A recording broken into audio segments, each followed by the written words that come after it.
Sige po kapatid na, ano po ba tanong niyo kapatid na rin, umakyat ho kayo. May tanong ho siya sa Isaias eh.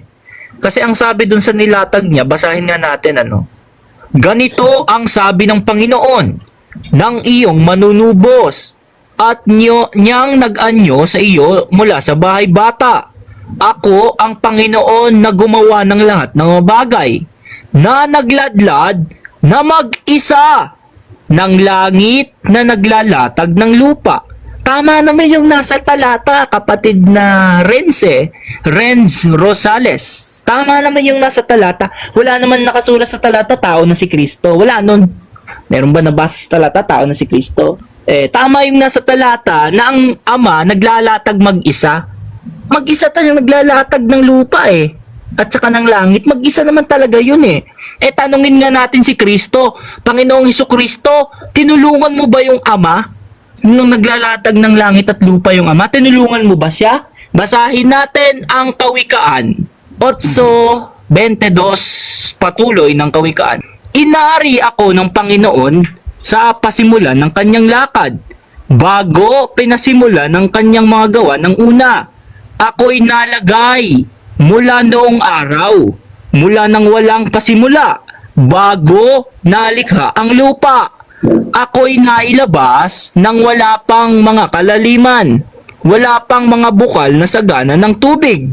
Bago ang mga bundok ay nalagay, bago ang mga burol ay ako'y nailabas. Samantalang hindi pa niya nililikha ang lupa, ni ang pangaparang man, ni ang pasimula man ng alabok ng sanglibutan, nang kanyang itatag ang langit. Nandoon ako. O kita mo? Sabi ng karunungan nandoon ako nung naglalatag ang Diyos ng langit at lupa. Pero hindi niya tinulungan ng Ama. Nandun yun yung karunungan, pero hindi niya tinulungan yung Ama. Naglalatag nga ang Ama mag-isa ng langit at lupa. Hindi naman pala inangkin ng karunungan na tinulungan niya yung Ama pero nandun yung karunungan, hindi mo pwede siyang alisin siya doon. Sabi ng karunungan, nang kanyang itatag ang langit, nandoon ako. Mas marunong ka ba sa karunungan? Nandun na siya, pwede mo ba sa alisin siya doon? Wala namang claim si Kristo, tinulungan niya yung yung Ama Makapangyarihan nga ang Ama Mag-isa naman talaga naglalatag, mag-isa yon yung Ama. Hindi naman tinulungan ng karunungan. Tanong, sino ba yung karunungan ng Diyos, no? Sino ba yung karunungan ng Diyos na nagsasalita dito na wala pang ang alabok na pagkukunan sa tao, nandun na yung karunungan? Wala pang ang langit at bundok, nandun na yung karunungan. Sino ba yung karunungan ng Diyos? Basahin natin ang unang Korinto, Kapitulo 1, at ang bersikulo ay 24. Ngunit sa kanila na mga tinawag, maging mga Hudyo at mga Griego, si Kristo ang kapangyarihan ng Diyos at ang karunungan ng Diyos. O kita mo, si Kristo pala yon. Wala pang ang bundok, wala pang ang langit at lupa, wala pang ang alabok na pagkukunan sa tao, nandun na yung Kristo kasama ng Ama. Nag-iisang naglalatag ng langit at lupa yung Ama, hindi naman tinulungan ni Kristo yun pero nandun si Kristo. Nandoon ako, sabi ng karunungan. Pwede mo ba siyang alisin siya ron? Nandun yung karunungan Hindi naman kagaya ng sinasabi ng Iglesia ni Manalo, si Kristo panukala, nasa isip pa lang plano, hindi pa siya eksistado. Gago! Sino ka para sabihin mo, si Kristo hindi pa eksistado? Nandun na nga yung karunungan Kasama pa nga ng Ama yun Sasabihin mo, wala dun yung karunungan, kung di ka ba naman tarantado, gago? Gago yun Magsasabi, nandun na nga karunungan, sasabihin mo, wala. Tama yun nasa talata ng Isaias 44:24 na Ama ang naglalatag ng langit at lupa mag-isa. Hindi naman kasi sa tinulungan ng karunungan, nandun yung karunungan pero hindi sa tumulong. Wala naman nakasulat doon, tao na si Kristo Wala doon mapapatunayan natin talagang hindi tao si Kristo. Bakit? Meron ba, nandun na nga yung karunungan, wala pa nga alabok na pagkukunan sa tao. Saan ba galing tao? Alabok. Nandun na nga yung karunungan wala pang pagkukunan sa tao na alabok, nandun na Meron ba naman tao, nauna pa sa langit? Gumagawa pa nga lang yung Diyos ng langit at lupa, nandun na karunungan. Paano magiging tao yun? Tama yun, no? Sinabi ni Kristo na ako'y tao, no? Na nagsasaysay sa inyo ng katotohanan. Alin ba yung tao? Tama yun nagkatawang tao kasi si Kristo ano sasabihin niya, ako'y Diyos.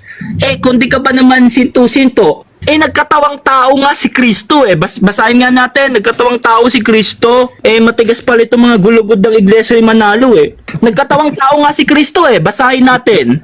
Unang Timoteo 3:16. At walang pagtatalo, dakila ang hiwaga ng pagkadiyos na nahayag sa laman. Ayun, nahayag pala sa laman yung Diyos, and without controversy. Great is the mystery of godliness. God was manifest in the flesh. O kita mo, ang Diyos nahayag sa laman. Nagkatawang tao kasi, kapatid tama yung sabi ni Kristo, akong tao na nagsasaysay sa inyo ng katotohanan. Nagkatawang tao kasi. Kaya nga siya nagkatawang tao, hindi siya tao. Meron ba naman tao, magkakatawang tao pa? Tanungin nga natin, Biblia, ano ba si Kristo? Bakit siya nagkatawang tao? Basahin natin, no? Ang isang talata ng Filipos 2:5 patuloy. Mangagkaroon kayo sa inyo ng pag-iisip na ito'y na kay Kristo Jesus. Di naman, alin yung dapat nating isipin na meron kay Kristo? Alin yung dapat nating maisip na meron kay Kristo? Ano yun? Na siya, bagamat nasaan yung Diyos, ay hindi niya inaring isang bagay na nararapat panangnan ang pagkapantay niya sa Diyos, kundi bagkus hinubad niya ito at naganyong alipin na nakitulad sa mga tao. Kung tao na siya, bakit pa siya makikitulad sa tao? Hindi nga sa tao. Ano siya? Bagamat nasaan yung Diyos, hindi niya inaring isang bagay na nararapat panangnan ng pagkapantay niya sa Diyos. Kundi bagkus, anong ginawa niya? Hinubad niya ito, nag-anyong alipin, nakitulad sa tao. Kung tao na, makikitulad pa ba sa tao? Nga sa anyo nga siyang Diyos hinubad niya ang kanyang pagkapantay sa Diyos, nag-anyo siyang alipin, nakitulad siya sa tao. Tamang-tama yun Tao naman talaga yun yung katawan yung nasa loob ba ng katawan ni Kristo? Ano ba yon? Tao ba yon? Yung nasa loob ng katawang tao ni Kristo? Colosas 2:9. Sapagkat sa Kanya nananahan ang buong kapuspusan ng pagkadiyos sa kahayagan ayon sa laman. Ayon, nung nahayag yung laman, nananahan doon sa loob ng laman yung pagkadiyos. Hindi naman pagkataong nananahan sa laman pagkadiyos. Anong katunayan na yung Diyos nagkatawang tao? Yung Diyos talaga yun no? Anong nangyari dun sa Diyos? Basahin natin sa Juan Kapitulo 1 at ang versikulo 1, 2, 3 hanggang 14. Nang pasimula, siya ang verbo, at ang verbo ay suma sa Diyos, at ang verbo ay Diyos. Ito rin nang pasimulay suma sa Diyos. Anong nangyari dun sa verbo na kasama ng Diyos? Na yung verbo na yon ay Diyos. Anong nangyari? Basahin natin ang versikulo 14. At nagkatawang tao. Ang verbo, maliwanag. Yung palang verbo na kasama ng Diyos at yung verbo na Diyos nagkatawang tao. Paano yung lulusutan yan, mga iglesia ni Manalo? Na yung verbo na yon may pagka-Diyos doon. No? Hinubad niya ang kanyang pagkapantay sa Diyos, nakitulad sa mga tao. At yung verbo Diyos, no, nagkatawang tao. Sabi doon sa isang talata, unang Timoteo 3:16, God was manifest in the flesh. Kung tao na yon, ba't ba makikita tulad pa sa tao? Tao na. Ano pang katunayan? Na yung si Kristo hindi tao. Basahin natin sa Juan pa rin. 17:5. At ngayon, Ama, luwalhatiin mo ako sa iyo rin ng kaluwalhati ang aking tinamu sa iyo bago ang sanglibutan naging gayon. Nagtamo na pala ng kaluwalhatian si Kristo Kailan?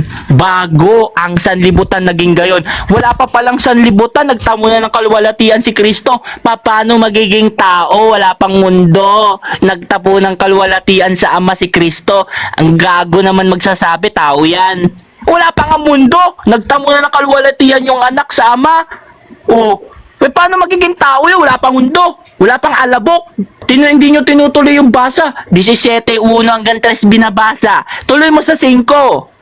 Ano sabi sa 5? Luwalhatiin mo ako sa iyo rin ng kalwalhatiang tinamu ko sa iyo bago, no? Before the word was. Bago ang salibutan naging gayon. Paano magiging tao? Nagtamo na siya ng kalwalatian bago pang magkasalibutan. Pambihira naman itong mga iglesia ni Manalo Kasi ang binasa natin kanina, 17:5. Baba natin ang ibaba. 24, 17:24. Ama, yaong mga ibinigay mo sa akin ay ibig ko. Kung saan ako naroroon, sila naman ay dumuong kasama ko upang makita nila ang kalwalhatian ko na ibinigay mo sa akin sapagkat ako'y iyong inibig bago ang sanlibutan. O kita mo, bago natatag ang sanlibutan, inibig na siya ng Ama. Paano siya iibigin ng Ama?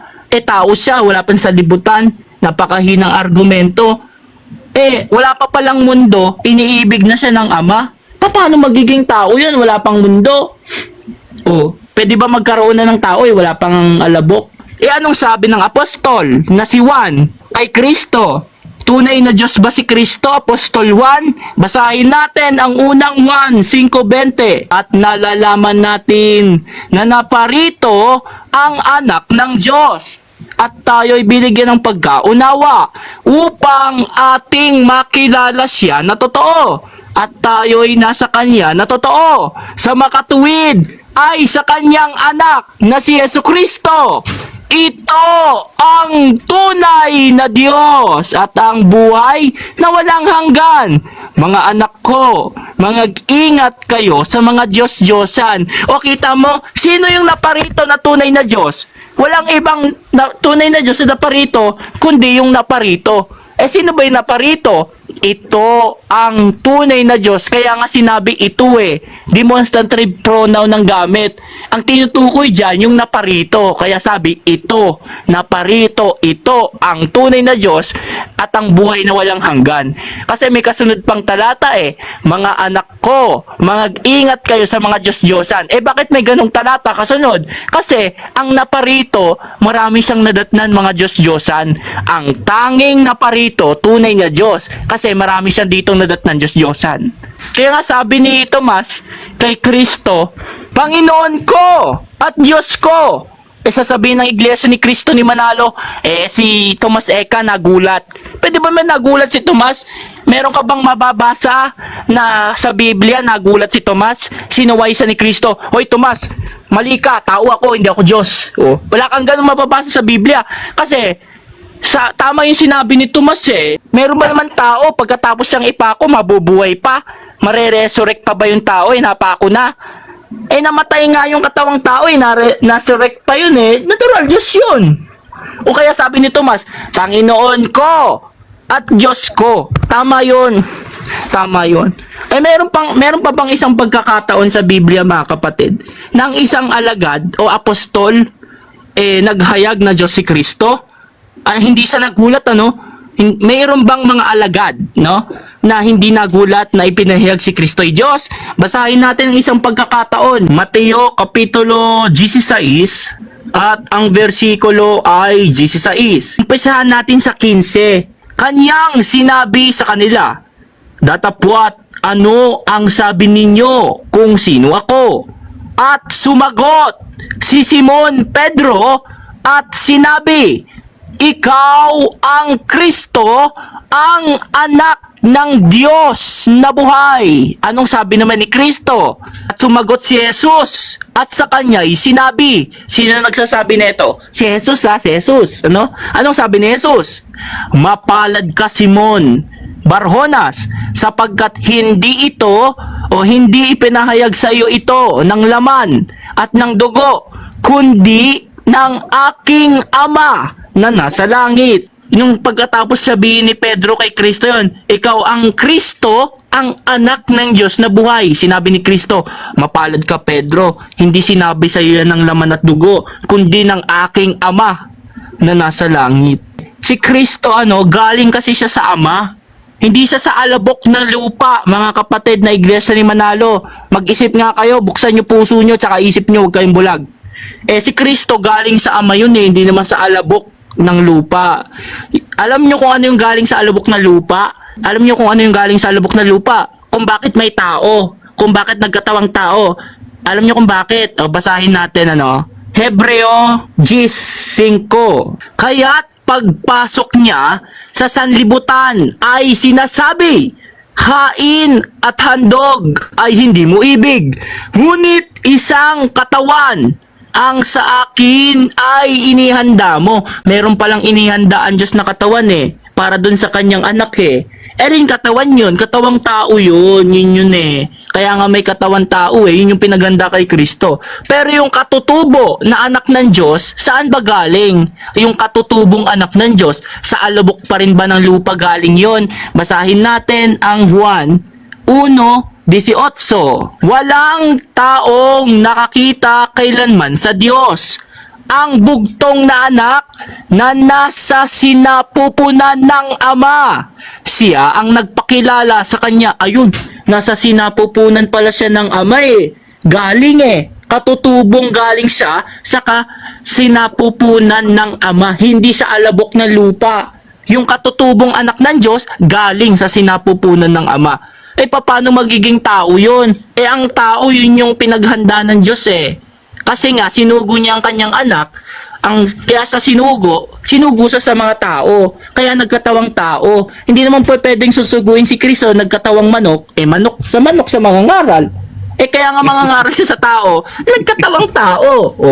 May vessel na ginawa kay Kristo, vessel, yung katawang tao, vessel yun, sumakay dun yung pagka-Diyos Sumakay, yung anak ng Diyos na pagka-Diyos, sumakay doon sa vessel na pinaghanda ng Diyos sa kanyang anak.